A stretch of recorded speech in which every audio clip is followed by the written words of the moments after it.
Olá, meus caros mochileiros e mochileiras. Hoje nós vamos aprender sobre o PROC-V. Bom, a primeira coisa que eu quero explicar para vocês é a questão do nome, né?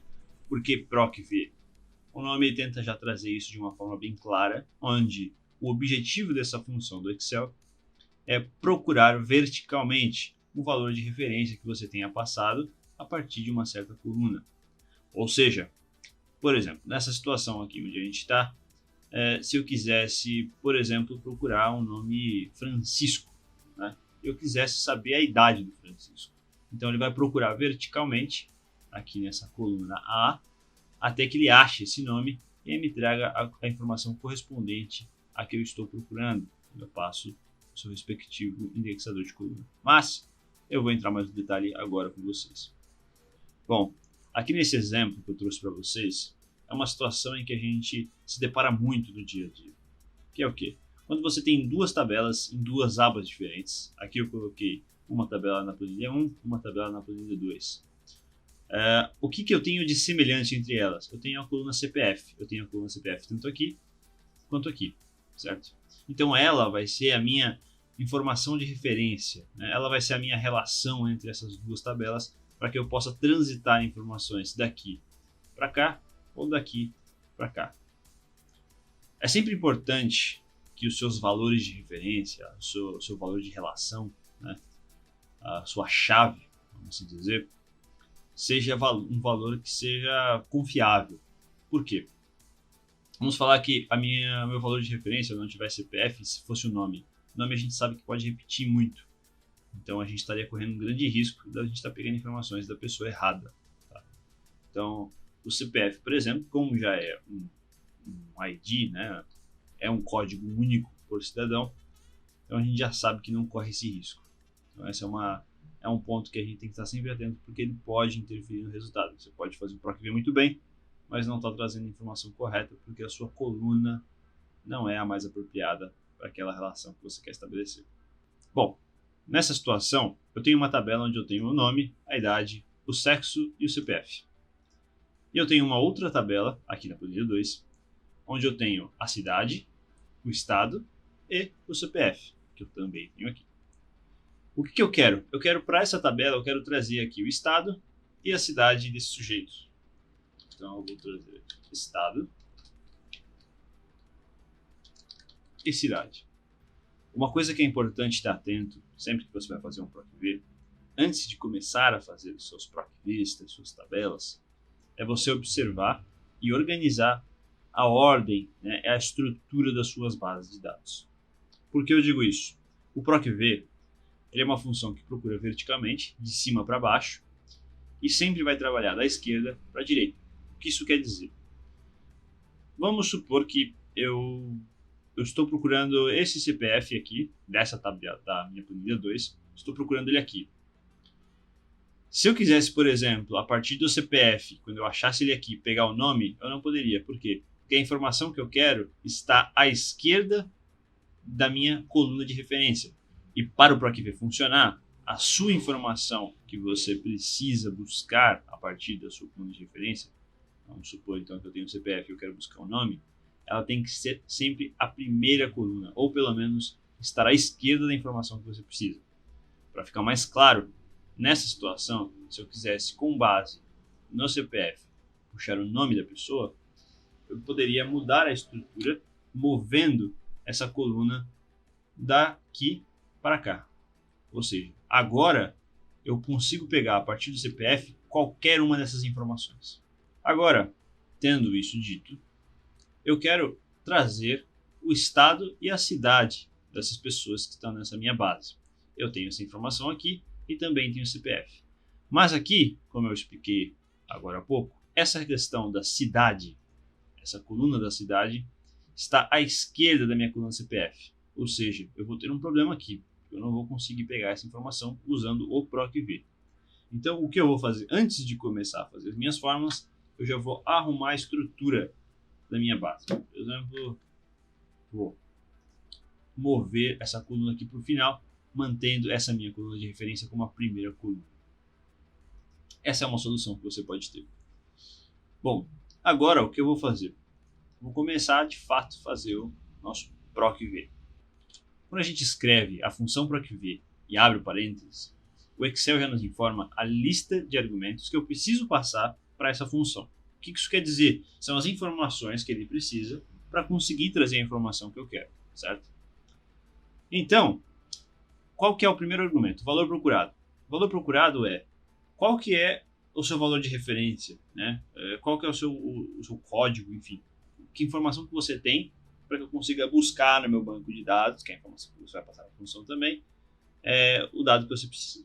Então, a nossa informação de referência nessa situação é o CPF. Então, o valor que eu vou procurar é o CPF.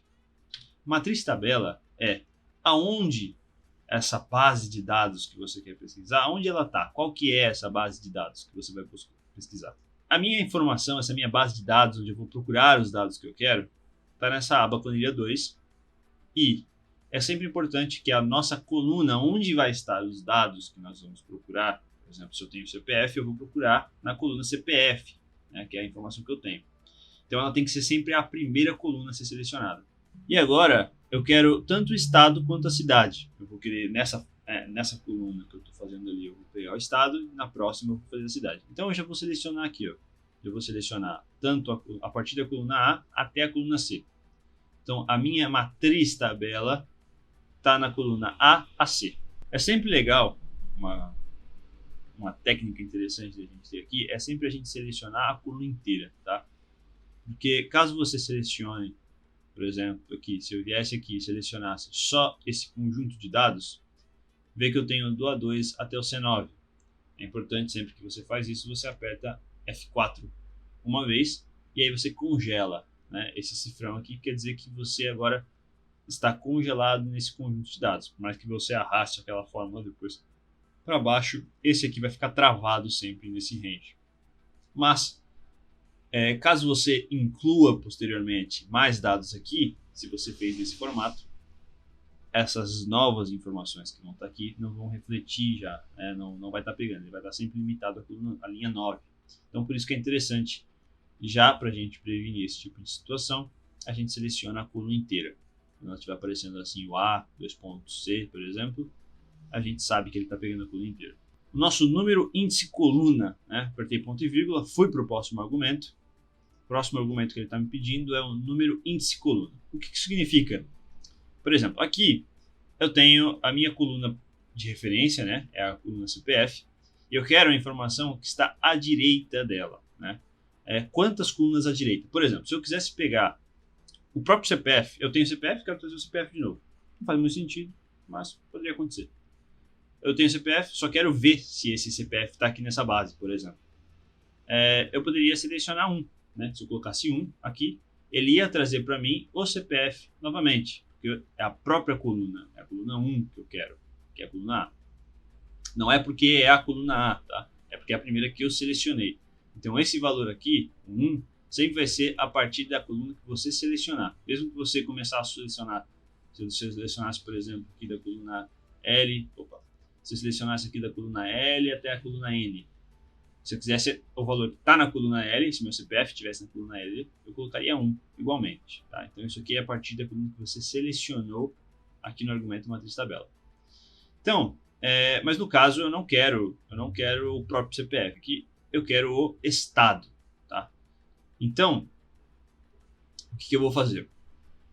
Aqui nessa informação, eu não preciso deixar esse planilha 2 aqui, tá? Isso aqui eu posso apagar, porque aqui eu só preciso passar um número. Tá? Esse tipo de argumento, número de coluna, é do tipo número.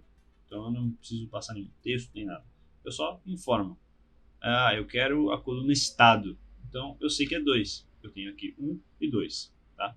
Uma forma fácil de você descobrir quantas colunas, né, em que posição, porque quando você tem uma base muito grande, para você não ficar contando um por um, uma forma interessante é de você clicar na coluna, segurar com o mouse e ir arrastando até a coluna que você quer.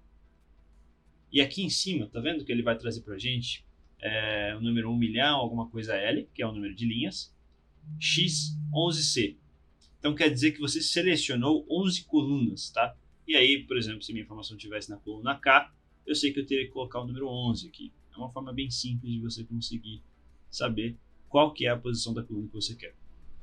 Mas nesse caso aqui eu tenho uma coluna mais básica, né? Então eu não preciso disso tudo. Já coloquei aqui, ele até concluiu a minha forma. Vou voltar aqui.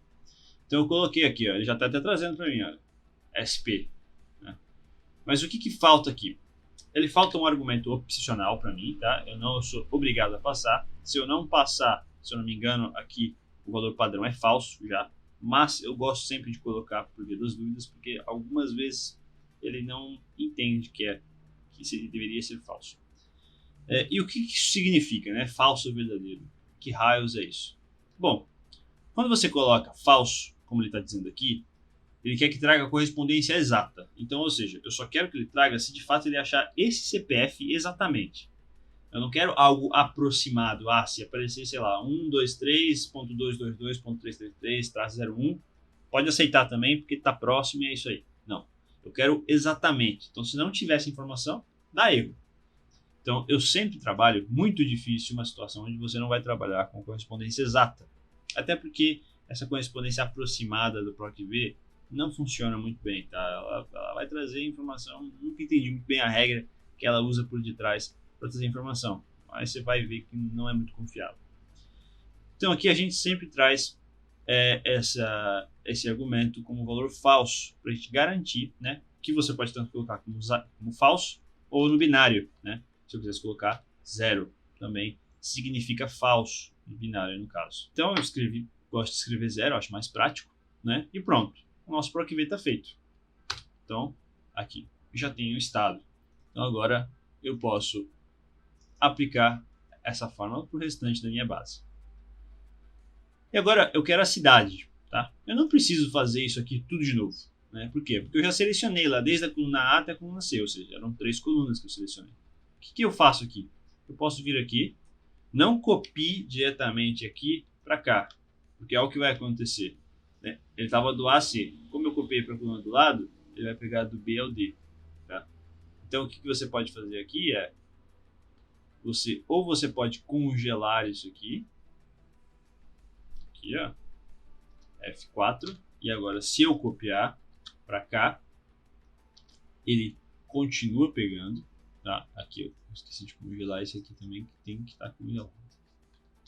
Só que nesse caso eu vou congelar só a coluna, porque a linha eu quero que ela continue andando, ou seja, quando eu aplicar para a linha de baixo, eu não quero que ele continue pegando do A2, eu quero que ele continue na coluna A, mas pegando do A3, e assim consecutivamente. Então, eu congelo a coluna, o cifrão fica ao lado da letra, quer dizer que está congelado nessa coluna. Por mais que eu colhe essa fórmula em outras colunas, ele sempre vai continuar na coluna A. Então aqui, eu vou aplicar essa fórmula para minha coluna E também, e vou copiar e colar ela aqui. Olha aqui. Legal. Então ele já está trazendo para mim o estado, mas não é a informação que eu quero, porque a informação que eu quero está na coluna 3, certo? Então eu só vou colocar aqui 3. E já trouxe para a gente a cidade.